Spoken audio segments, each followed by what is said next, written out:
So, based on what you're saying, can you help contrast a few concepts, based, from your perspective, like Zion versus House of Israel, and then how that might relate to Judah and Ephraim?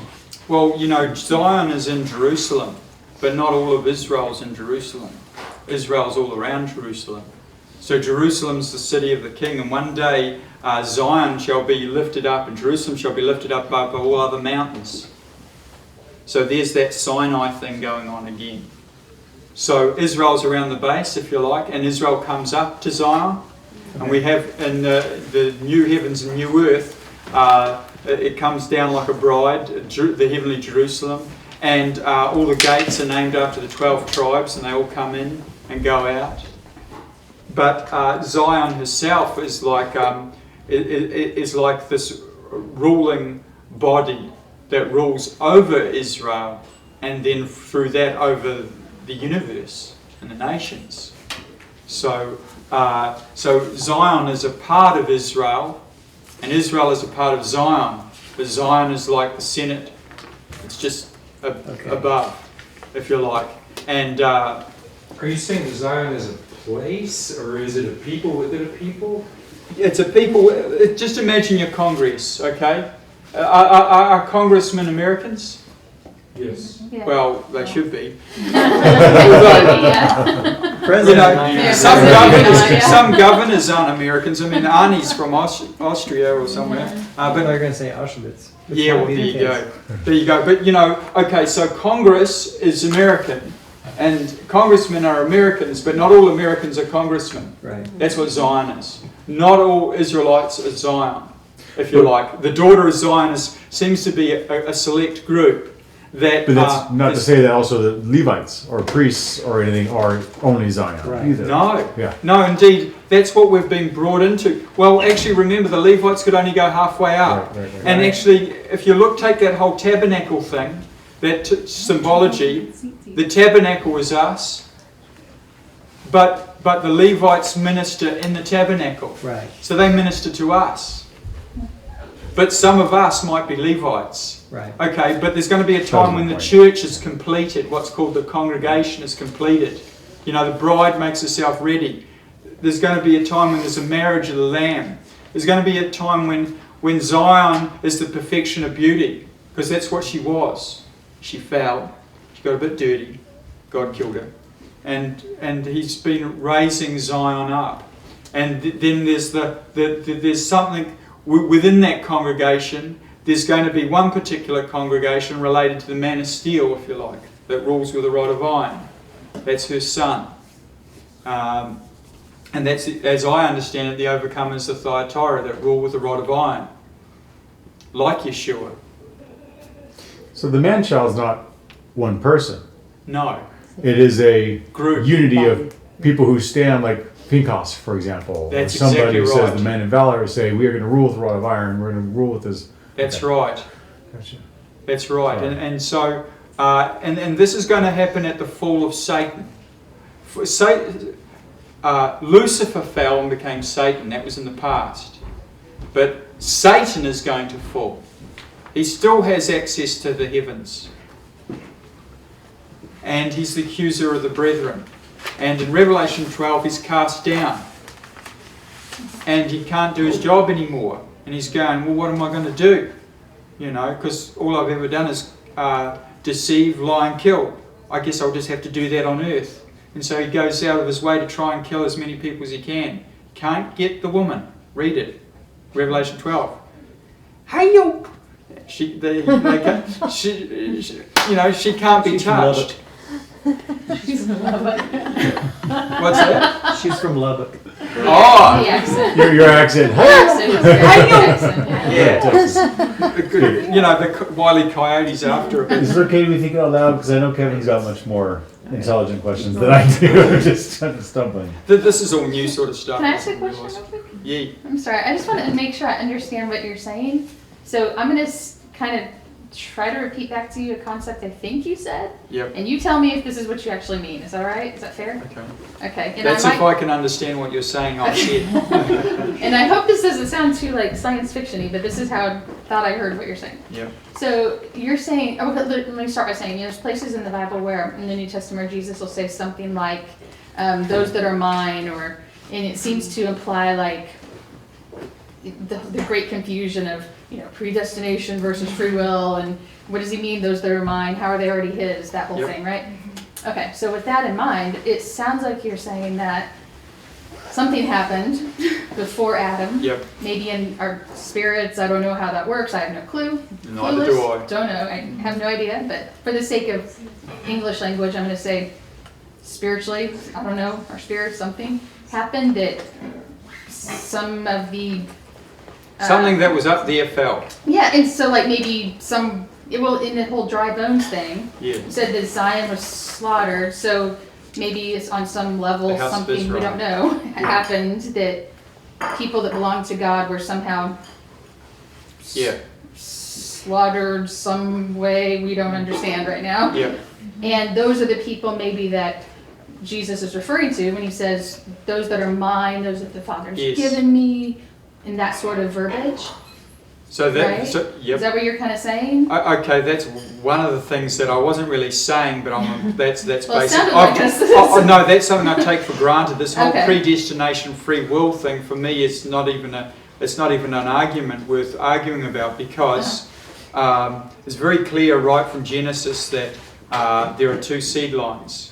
Okay, Right. and people don't take that seriously. Well, who is the seed of the serpent? It's the bad guys. It's the wicked. Right. Ultimately, because we know who the righteous are, because the seed of the woman are they that keep the commandments of God and the testimony of Yeshua.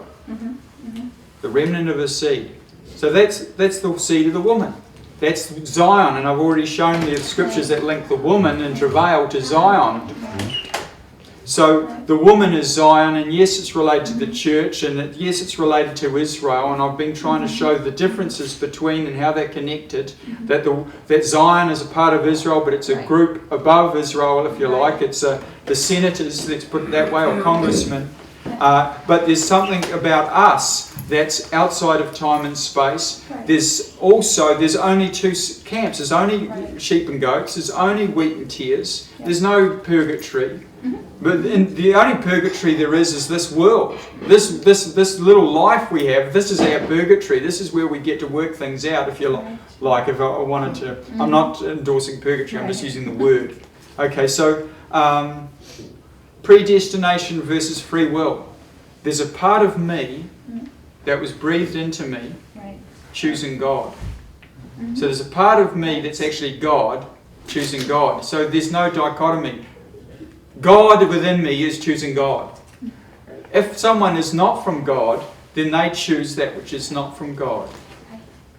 Well, then you say, where is the free will? Well, I'm freely choosing who my daddy is, which is my daddy. And those that have another father are freely choosing their father. So this battleground down here is a battleground between something that happened in the past. Something that fell that can't be redeemed, and something that fell that can. That's the conclusion that I've made. That Zion fell, and that this is, in a way, because it says in Ecclesiastes, everything that's been has been already. So there's a lot of clues in the Bible, but people don't want to think about it. And the more I study the Torah, the crazier I get, in some sense, you know.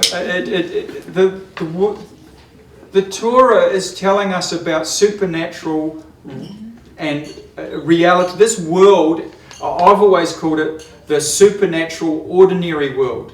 It's ordinary, but it's only on the outside. It's actually a supernatural world. And you just have to look a little bit beyond the veil. We can see in our own lives God working. Our life is impacted by angels and demons, and we don't focus on that. We focus on the King of Heaven. But this is in a supernatural, ordinary world. This is really just a big matrix for us to make some decisions, if you like.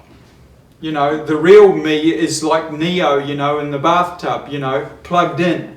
But I'm actually seated with Christ in heavenly places. I think there's something like that going on. Haven't worked it all out. Right. But that's the gist. This is a real world that I'm going to be judged in. But in some senses, it's also like a dream that I'll wake up from. when that world that's beyond the veil is more real. Yeah. And and so there's plenty of things about time. One day in thy courts is like 1,000 on earth. Well, 1,000 years, not 1,000 days. So that's 1,000 times 360. That's 365,000 times. It takes 365,000 days to make one of God's days. Okay, so I was watching a movie last night, pagan movie, Interstellar. And when you get close to a black hole, time dilates.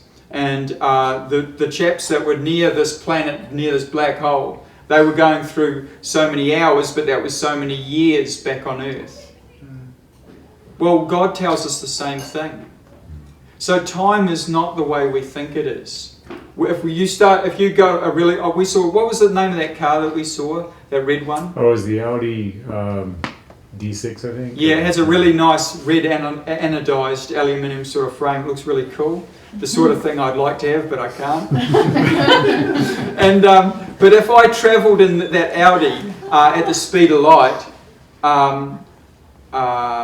I think that time, every minute there would be like an eternity back here, because I'm slowing down. My concept of my experience of time is different as I approach the speed of light. It's interesting, it's light, isn't it? Mm-hmm. And God is light.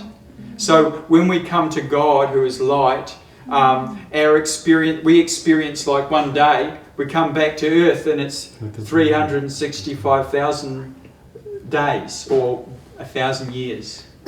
So there's a whole aspect to time that's outside of our experience, everyday experience, but that's strongly hinted.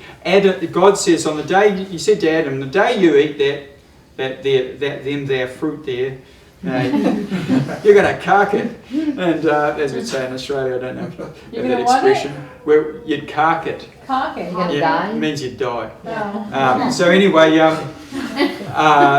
but he didn't die in that day. He died spiritually, if you like, but he died literally also, because he lived 930 years, which is just 70 years short of 1,000 years. And 1,000 years is one day. See, when he was in the garden, in the presence of the Lord with the cherubim, the cherubim weren't flashing swords at that time, but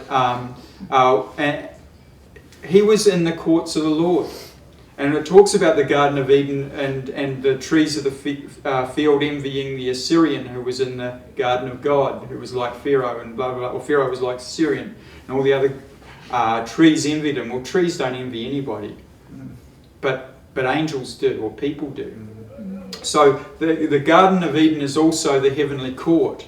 It's basically what the tabernacle represents. That's why you got pomegranates and palm trees and lions. It's Eden.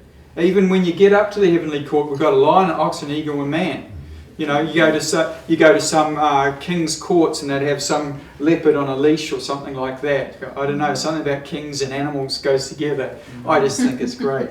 But even in heaven, we've got the same thing going on. So there's an aspect of something that's outside of time, and we're not given all the details of what happened in the past, but God hints at it. Stuff that happened before Adam. We know that Lucifer fell before Adam. He was the Prince of Tyre, or King of Tyre. It talks about the King of Tyre, and then it starts talking about him being a cherubim in the Garden of God. And you go, when did that happen? Well, it wasn't on the Tyre here on earth. Now it was on the Tyre on earth before Adam.